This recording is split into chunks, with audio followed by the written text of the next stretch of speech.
I know what you're thinking. Did he just make up that title? Well, folks, in the realm of epic historical storytelling, I make up my own rules. Well, ladies and gentlemen, I'm Ted Garth, and welcome to the hottest ticket in the time-traveling town. I'm your guide, your RockThroughTime, your one-stop shop for history and hilarity. Put your hands together for the Chronicles of Awesome.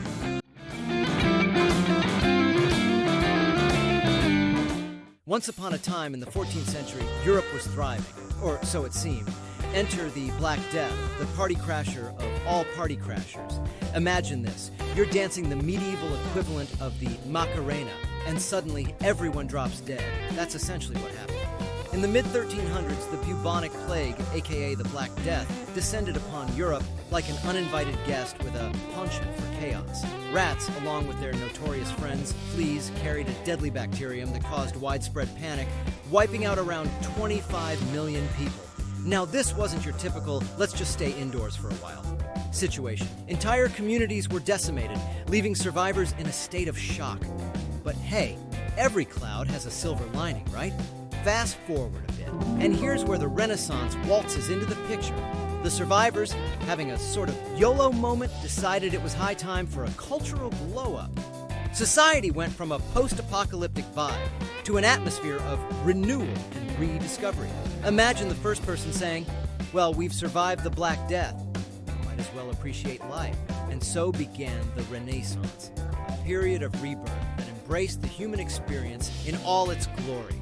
Amidst all this chaos, enter Johannes Gutenberg, the OG printing press guy. Gutenberg wasn't about to let a little thing like a pandemic ruin his printing dreams. With his invention, books suddenly became as common as complaining about the weather. Meanwhile, the Medici family in Florence were like the cool, artsy kids throwing the best Renaissance party. They sponsored artists, philosophers, and writers, turning Florence into the hipster capital of the 15th century. In the midst of all this, there was the Council of Florence. Picture this: representatives from different corners of Europe gathered in a room, attempting to reconcile Eastern and Western Christianity. Spoiler alert, they didn't quite manage it, but they did exchange cultural goodies like trading cards. So, thanks to a deadly dance with the Black Death, Europe shook off the dust, donned a fancy doublet, and embraced the Renaissance. A time of art, ideas, and probably a few masked balls to keep germs at bay.